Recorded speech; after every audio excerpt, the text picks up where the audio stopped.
Hi, Facebook, and hello, Bones fans. Welcome to our series finale Facebook Live chat. I'm Marissa Rothman from TV Guide Magazine, and I'm here with the ladies of Bones, Emily Deschanel, Tamara Taylor, and Michaela Colin is joining us from New York, and we got her fancy head right here. So we are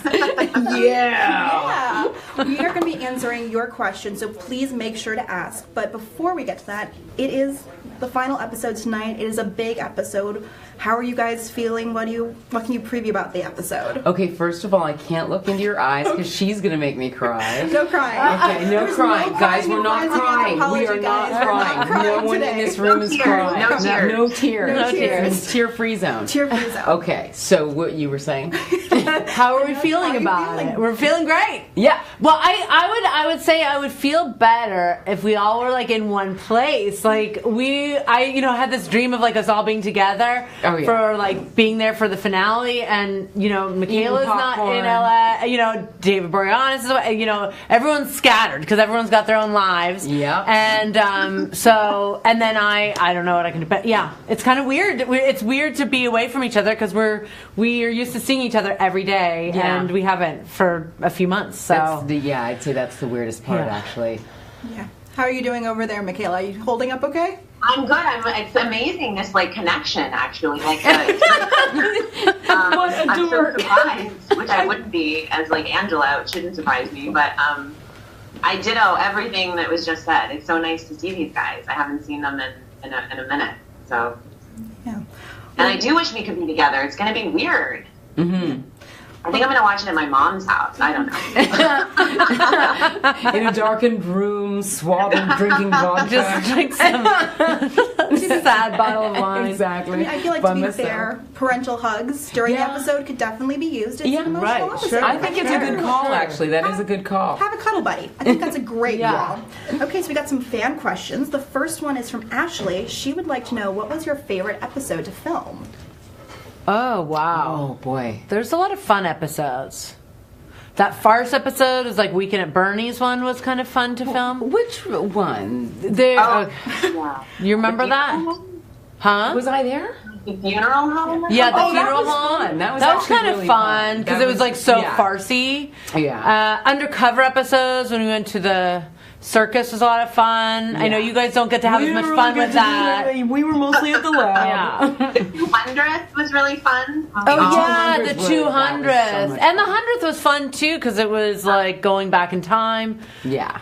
All the fantasy episodes in general are fun. All of that. And then everyone gets to have a lot of fun. But 200th was a lot of fun because it's different. Yeah.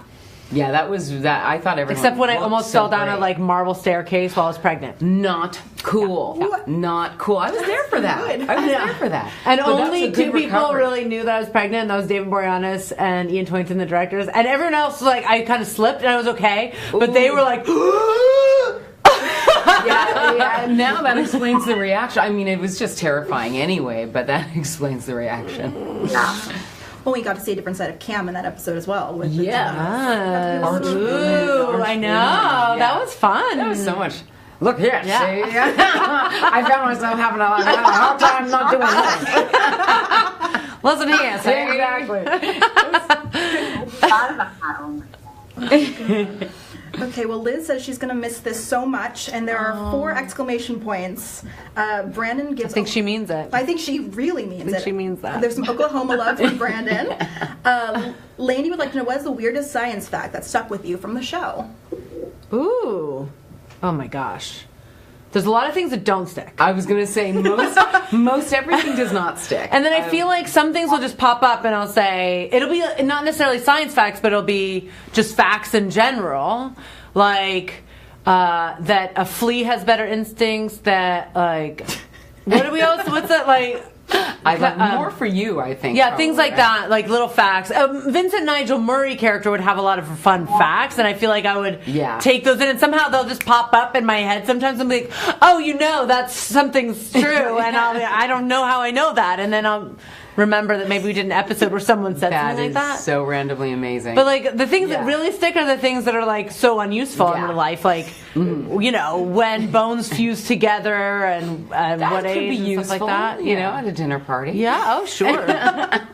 before? If you ever stumbled upon anything? I don't know. I remember nothing. I don't remember anything. Yeah, yeah. It's just as soon as the scene is done, right out. The rule is like as long as we know what we're talking about while we're saying it, that's all good because we have to learn a whole new thing for tomorrow. Yeah, that's it. Was there a particularly difficult word for you guys to actually have to say on camera that it's stuck in your brain?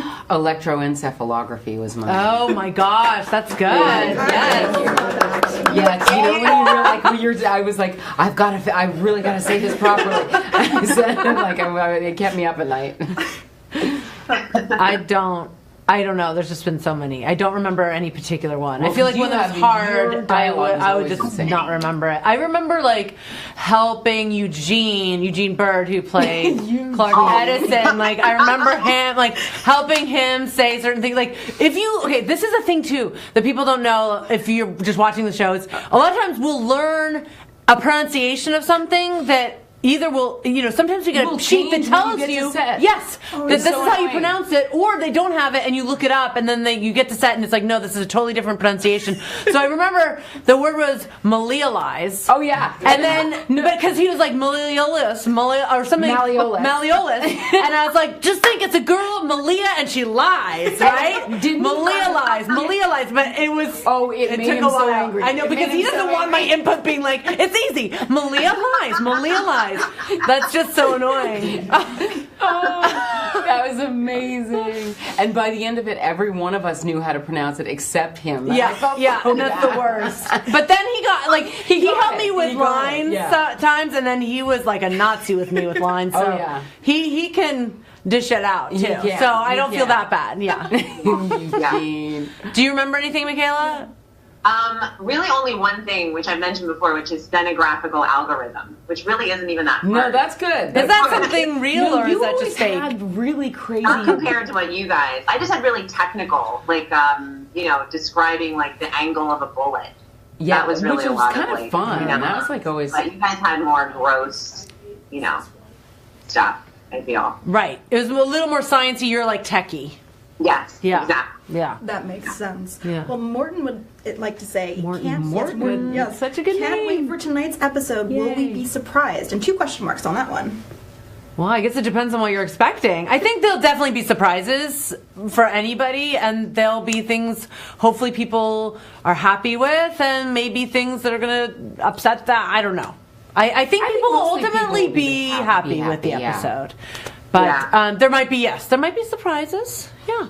Spoiler alert, none of the cast survives. Whoa! Only kidding. To be fair, there was a pretty big explosion at the end of the penultimate episode. Yes, very exactly. Dangerous. You got to tune in to see what I don't think anyone could predict everything that's going to happen. No. You might predict one thing. A few surprises. Yeah. Yeah. Certainly not where we all end up being. Yeah. Going. Right? Yeah. Or what happens to each character. Yeah. In general, yeah. Yes, there are some fun-fitting surprises. I think the fans will be delighted by that. So Tammy is very upset. She said, I'm really, really going to miss this show. I plan on having a box of Kleenex because I know I'm going to need it. How many Kleenexes do you think people are going to need tonight? I mean, aside from everyone in this room and in New York, how many tissues are people going to need? You mean for all of America? Yeah. I think we're probably about 1 million boxes, give or take. No, I think it's a happy sad. Like, it's there might be some tears, but I mean, not more tears than there's been other episodes that are pretty teary too in this season. So. And in general. Yeah. I think there'll be tears. So have some tissues. Definitely have some tissues. But I don't know if you'll have to go through a whole box. Yeah. How about that? That's a good estimate. Divide a box between now and between 3 when you go back and start watching the show from the beginning, as you would do. I mean, yes, obviously it's all on streaming services. Yeah. And have DVDs. It's all good. Chloe would like to know, what is your favorite memories with each other off set? That's. Sorry, can you repeat the question? Yeah, Chloe would like to know what your favorite memories are of each other off set. Oh my gosh. I know. There are so many. Well, the singing. Wait, you were there, right? Or were you not there for that? For what? The singing Annie. No, you weren't there for that. It was first season then. Yeah, it was Eric was there. Mm-hmm. And we all started singing the show tunes from the musical Annie. That would definitely And we got in trouble. The first assistant director sat us down and she's like, we love it when you sing. But we don't. We love it when you sing. I don't know. I love if everyone gets it. I just don't know if everyone gets amazing. It. So one things we don't love it. Please. Basically, it was like the kindest way. Yeah. Maggie Parker, she was so sweet. Of she saying was so like, nice. Don't say, but she like sat us down in like the cutest way. We're like, oh well, you're okay. Oh, you're telling us we're not. No, don't ever sing again. Don't ever sing again. I do want to just tell people that if any one of us sings a line to any song, at some other part of the set, someone will just finish that song. It's true. Like no explanation. Like I can sing a line, and like Tamara will respond. Like Emily, like everyone. It's like a communal singing. It's a hive mind. We've got a hive. We definitely had a hive mind, and I just did any quotes your from dances. Movies. Both of your, I did your. Oh, thank you. Yes. Thank you. I was demonstrating. Oh no, where did you do this? You have one too. Yes, I have guitar leg. Yeah, she's got guitar. We all have our signature dance moves. Can you see a little bit of this? I can do it on the screen. You have to be standing up to do it. Oh, there she. Yeah, she can do hers sitting down. That's amazing. We can all do the Michaela. So did this come up at a certain point in the series, or is it something you guys brought into the series and you guys collaborated together with your musical fabulousness? I think it usually happened around like 15th hour, delirious, and it was like, singing and dancing in between takes is sort of just to keep your energy up. You just like end up kind of moving around and dancing. I don't know. It's somehow we have our signature moves that we all identified. Exactly. Mine was really a joke move, as is your. I mean, I guess they're all kind of joke moves, but yours is the most. Like Michaela's is the most like real dance move. Like you could actually do that move, and people wouldn't laugh at you. Yeah, ours people would probably laugh. We'd get a few laughs, I think. I really wanted it to be on the show, but it never. We never managed to get it in there. They never worked it in there. It's cruel. But we are on the Bones Facebook page right now, so I think this is canon. Like, we're here right now, you guys, we just saw the dance moves. I think this officially counts as getting it on, like, show adjacent. Show adjacent. So there you go. Show adjacent. I kind of I did a little version of guitar leg, but I mean, wearing dresses. Yeah. You can't really do guitar. Well, we just got it. We don't went there. We got this from mine. Exactly. We don't need to know all the rest of my moves. Can you see that? It's not pretty. Mystery, lady. Keep the mystery. Exactly. And keep some dignity, I'd say. Yeah, keep that dignity. A shred. Well, Ricky would like to say thank you for encouraging me to dive into forensics and for being characters that are perfect role models for women in science. So there's a heart emoji, a skull emoji, and XX from Texas. What does it mean to you guys to kind of have that impact on women who are now going into the science fields because of your characters? That's it. That's cool amazing. Amazing. It's always amazing to me. That's the coolest thing. Are you said younger girls? That you said, or younger people? Yeah, younger women especially. Yeah. I mean, that's what makes the show worth it. I feel like a lot of younger kids have come up to me recently and said that they've started watching the show. They were clearly not born, or they were just born when it started. Really right? cool. So, pretty cool.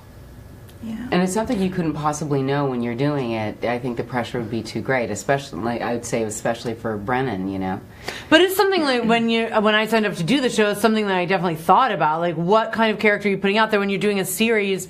Are you putting out a character that you feel is a positive thing for girls, for women, for female people? And I think that it's something that doesn't limit people and what they could possibly do in their lives. It's just giving them lots of other possibilities. We've got 3 strong, intelligent, confident, successful, brilliant women characters on the show who had bigger offices than all the men.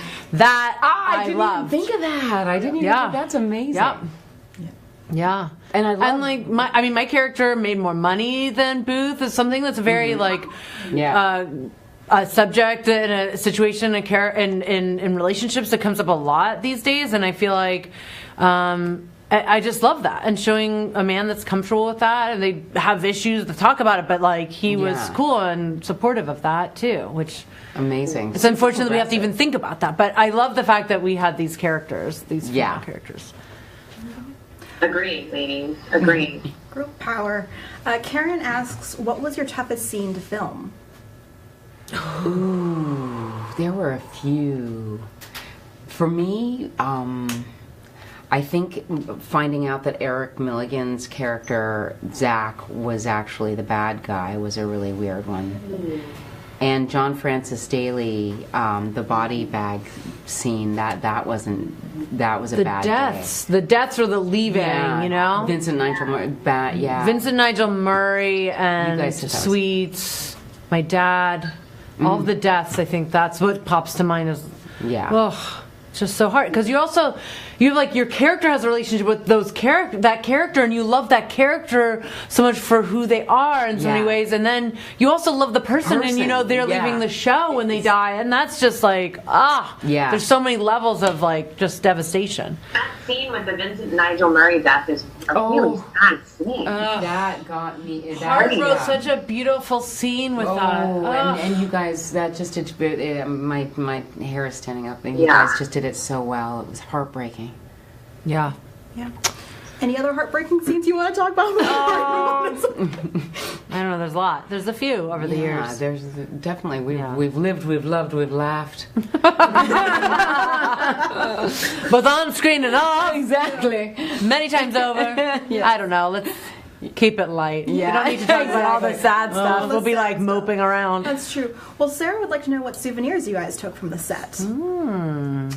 This is not legally binding. Anything you took? What did you take? I stole something and gave it to David Boreanaz as a pretend gift. I don't know if I told you guys about that, but I took, that weird, like, it was Laurel or Hardy, maybe, but you wouldn't really recognize it. It was in our house. You probably wouldn't even know it was there. Okay. But it always creeped David Boreanaz out. That's amazing. And so we were, like, walking through at the end. He's like, that thing almost creeped me out. And I knew that, and I was like... Like when he left the stage, I was like, and I had it wrapped up like beautifully, like it was his final wrap gift. And so neat. That's amazing. Yeah, so I did that. I took my plaque, like you guys told me to do, or maybe you told me to, smart enough. And my badge, my plaque that said like head of anthropology and Temperance Brennan, and then my badges. Yeah, did you guys do that too? My badge and the seat back. I have my seat back too. Yeah, I asked for the same things because I was like, what else do you ask for? I mean, it's hard to say. I took a jacket. I think I took a bra. They gave me the jacket. What? I think I might have taken a bra or two. Keep it classy. Keeping it classy, feeling. Real honest about that. I actually meant to bring they have the best undershirts, and I meant to take those, and I didn't ask them for them. I just wish. Who else is going to wear this bra? That's it. Yeah, that's a little sketchy when you think about somebody else wearing that. They're just going to throw them away, unfortunately. So that was a good pull. Hopefully they give them to somebody who needs it. Well, Emily, I know David said he was going to get you back for that gift. Has he gotten you back yet? Yeah, he wrapped up really nicely a Diet Coke can, which is like our weird inside joke that means, were you guys privy to that? No. It means like he would call that on me. He'd tell like PA to get me a Diet Coke, and it was a signal to say like, you're not acting well, you need a Diet Coke to help you act well. And I don't drink that. I would never drink that. I'm not endorsing that drink. But that was like, so he, sometimes like the new PA would come up and be like, Emily, David said you wanted this. I'm like, That's amazing. That's amazing. You need bring it up a little bit with the acting. Kick it up. Christina would like to know who your favorite villain was during the series. Ooh, got a lot of options there. Wow. We have villains. I had a nemesis. Yeah. I'll go with that because that was just fun. The Canadian podiatrist. That was a lot of fun. Now I can't remember his name. Oh. Anyway, we'll think of it. Yes, and he was so good. He's so good. Well, especially, you're the biggest, not critic of that, but being Canadian. He didn't hate to out you, but she's Canadian. Canadian. No, he didn't go over the top with the accent. Yeah. He didn't throw in too many A's. Yeah. I felt pretty good about it. He'd lived in Canada for a while. Yeah, that's why. Yeah. But that was the fun kind of rivalry that I enjoyed. That's fun. Do you have a favorite favorite villain? I think Palant creeped me out, certainly. He was like the super creep. Yeah. You know. I would say he was scary. He was so creepy. He was really creepy. Also, I'm the guy that the puppet. Who was the last? Pepito? Pepito, affectionately known as Pepito. Remember? I'm just going to do this until everyone remembers his name. The puppeteer. Does anyone Pepito? Puppeteer? Yeah, that was creepy. The whole like creepy. The puppet thing, the visual of the puppet. And dressing them up in your clothes and... Yeah, and it was fun to work with the Deirdre Lovejoy, who played the Gravedigger, too, and that was cool to have a blowing up of the head. Is that what you're thinking? No, I'm just thinking I remember like the Gravedigger went for so long, and actually that was probably my favorite villain. Yeah. But it went for so long, and there were so many bodies like digging, burying you alive, which was still one of my favorite scenes in the show. But then when it turned out that it was a very small gal, I was like. How? But that happened a few times where, like, let's not question how that person was able to not only kill someone, but move the body, elaborately and like cover it all up and carry a dead weight of like a 200-pound man. Yeah, it's a little weird. Yeah, a little weird the way that ended. I love how when you laughed, I immediately thought, "Oh, you're laughing at when her head blew up." Exactly. As if that's like a normal thing to laugh. Oh, I know what you're laughing at. The head explosion. I got you. That's amazing. And welcome to Bones. Yeah. Well, to be fair, I think the lesson of Bones is never underestimate who could be a serial killer. It's true. Yes. They could do the craziest people. And they always can get assistance somehow. Yeah. Right? You They're know? very persuasive. Yes. We've seen it. Very persuasive. Craigslist. Yeah. I mean, they got Zach. I know, they got Zach. Just put out an ad. Even the smartest of people are able to be. Yeah. Oh, well. Okay, well, Joe would like to know what you guys are going to miss about your characters. You want to start with that, Michaela, being far away? Or make them throw it to you, the hard question. You get it! Okay. Or should we be going The question was, what will we miss most about our characters, right? Yeah. Okay. Oh, guys, that's a hard one. Okay. I didn't want you to feel left out because you're far away. That's all.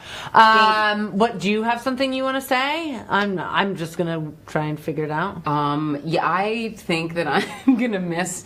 I was gonna say bossing people around, but I do that in real life, so I'm not gonna miss that at all. I think, honestly, I really enjoyed that Cam got to be vulnerable, which in real life I'm not particularly great at. I dug her strength and her vulnerability and the fact that she got to be the boss all the time and reminded people that she was the boss on the regular. I just wish I could wander around the world telling people that I was the boss. Yeah. Well, you could. I could. People might look like, okay. Can't hurt till you try. Yeah. I think I will miss so many things about Brennan. I think I would miss like her lack of modesty. I just like that so much. Where she's like, I'm brilliant, or whatever. Unapologetically, just like, well, that's a fact. I'm brilliant. I'm the best in the world, or whatever she would say. I just love that. That's a very endearing thing because it's, I don't know. I just like that. And like how socially awkward she was. Yeah, that was fun. It's so uncomfortable sometimes to do because I hate that. I don't like being socially awkward. It's not pleasant. That had to be fun to play. And just directly say things. No, but it's uncomfortable sometimes. Yeah, it's uncomfortable. I remember. Yeah. Yeah. You want to? Well, thank you for giving me a moment. I think. Oh, you guys are looking. Oh, that's okay. Yeah, I guess that. No, you should. That means we've got two screens. It's very confusing. What's going on? I think. Angela just didn't have a lot of reservations about saying things that people would only think. I think. So I always really liked that about her. I think she would just sort of blurt it out. So that was probably my favorite quality. Also, I think like giving the Jeffersonian a real chance. You know, I think I like that she stuck around and wanted to, you know, prove to be a pretty big nerd. Yeah. Well, Tiffany asks, have you taken on any of your character's personality traits over the years? I'm like super into facts and being accurate. I think I was a little bit like that before I started Bones. I was gonna say, did we bring it into the character? I think like, that's which came first, the chicken or the egg? I think it's both. I was maybe a little bossy, and I think I'm like yeah, you're a little bossy. That's not what I meant, but I definitely feel like I had some of that, but I feel like it grew. With Brennan being like so scientifically empirical data, you know. It drives my husband crazy sometimes. I'm like, well, actually, that's statistically speaking, that's not accurate. And Michaela, you are definitely, I would say, the heart. You are like the feeler. Oh yeah, I get you mean in life. Yeah, I know. And yeah, also, I guess right. Well, but Angela too is the heart, and I think thank you. That's nice. I don't know what to say to that, but yes, I mean, all of us were sort of pieces of these characters. Mm-hmm. You know, it was really funny to watch them come out sometimes, and I don't know, like I that's kind of amazing over the years, and to hear Emily say like that you became more that way from playing that's really interesting. Think about that. I don't know. It's like you spend so much time playing them. It's so strange not to be doing it right now. Yeah. Very surreal. Strange. Yeah. Well, since we are only a few hours away from the final episode of Bones, dear. What do you want to say? What do you want to say to the fans who have been there throughout this journey? See ya. Just kidding. I think succinct. Thank you so much. We have the most amazing fans. Truly. They have followed us everywhere over 12 years, every different time slot when it almost felt like they were trying to kill our show. And the reason why they did it was they knew they could because our fans were so crazy loyal. So we would not be here at all without our fans. So thank you so much. Yeah. What a ride. Thank you, guys. Okay. Well, thank you, ladies, for being here today. And thank you, Bones fans, for watching. Hope you watch the series finale tonight. It's a good one. Have your tissues, have a cuddle buddy. All right. And then enjoy the final hour of Bones. Have a good night. Thank you, ladies. Thank you. Bye, guys. Bye. Bye. Thank you.